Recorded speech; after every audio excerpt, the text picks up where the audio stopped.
The job interview. It can be one of the most nerve-wracking, high-stakes meetings of your entire career, right? But what if it's not really about luck or just having the right personality?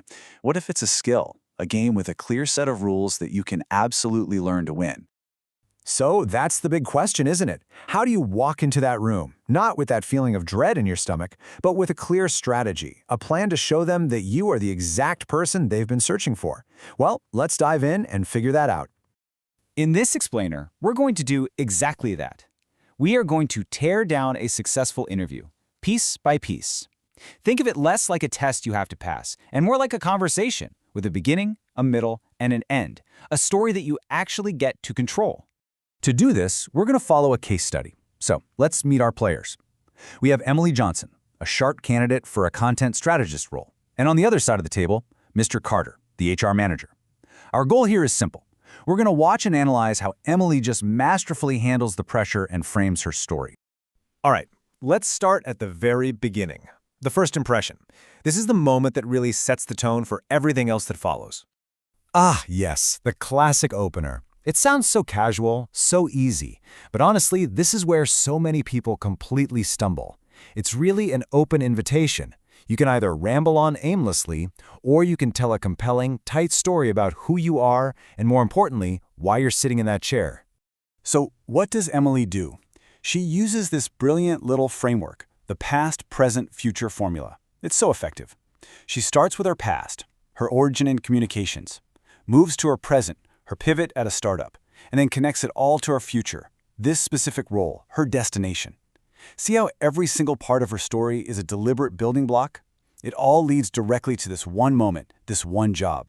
Okay, so you've nailed your introduction. Now you've got to prove that you're not just qualified in general, but that you belong right here at this company. And here it is. This question is a test. It's asking, did you do your homework? Or are you just blasting out resumes? Or do you actually want this job? A generic answer here is just not going to cut it. And check this out. This is the solution. A great answer hits what we call the ideal hire sweet spot. Emily does this perfectly. She aligns three key things. First, the company's work. She actually researched a specific campaign of theirs. Second, the company culture. She looked at their LinkedIn, she saw what employees were saying. And third, her personal ambition, how this role fits her own growth. She proved she didn't just skim the homepage, she actually gets them. Okay, here's the one everyone kind of dreads, right? We all prepare for it, but it's so easy to get wrong. This question isn't just about your skills, it's a test of your self-awareness. So, what's the secret? It's right here. For her strengths, she provides proof. She doesn't just say she's organized, she says she uses calendars to stay calm. But for her weaknesses, this is key, she demonstrates action. She admits to perfectionism but reminds herself, done is better than perfect. The golden rule is this: never ever state a weakness without immediately explaining the system you built to fix it. All right, let's move into the part of the interview that's really designed to see how you think on your feet, how you handle a bit of real-world stress. This is what's known as a behavioral question. And the trick is, the interviewer doesn't want to hear what you would do in a hypothetical situation. No, they want to hear a real story about what you did.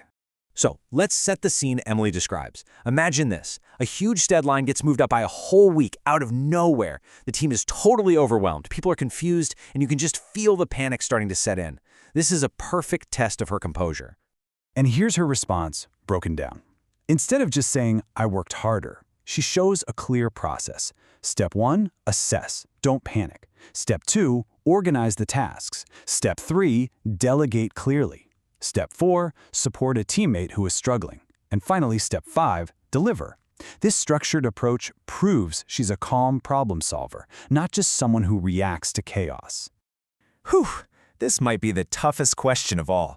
It's a true test of your honesty, your humility, and most importantly, your ability to actually learn from your mistakes. The most important thing here is to frame that failure not as some disaster, but as an opportunity. Emily talks about a time she sent an email with the wrong event time. Her response follows this recovery model exactly. First, she owns it. She admitted the mistake immediately. Second, she fixes it. She sent a correction and an apology.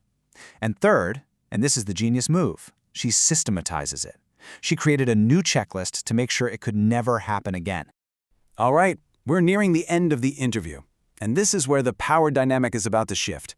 This is now your chance to interview them. Seriously, when the interviewer asks, "So, do you have any questions for me?" That's not just a formality. It's the final test. Emily's questions are totally strategic. She asks about team culture to assess her fit.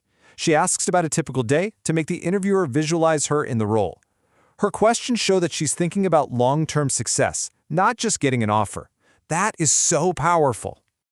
Okay, so we've broken the interview down into all these little moments and frameworks.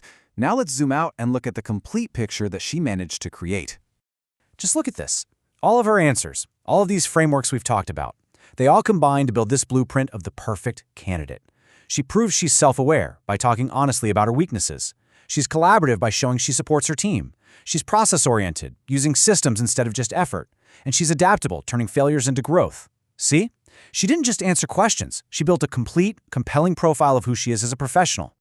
So how do you actually put all this into practice? Well, here's your action plan. This pre-interview checklist. It's about doing the deep research, reframing your weaknesses as growth projects, and preparing your stories and your questions with these frameworks in mind. This isn't just theory, okay? This is your game plan. At the end of the day, a job interview is your chance to tell a story. You now have the blueprint for what a great story looks like, and you have the checklist to get prepared.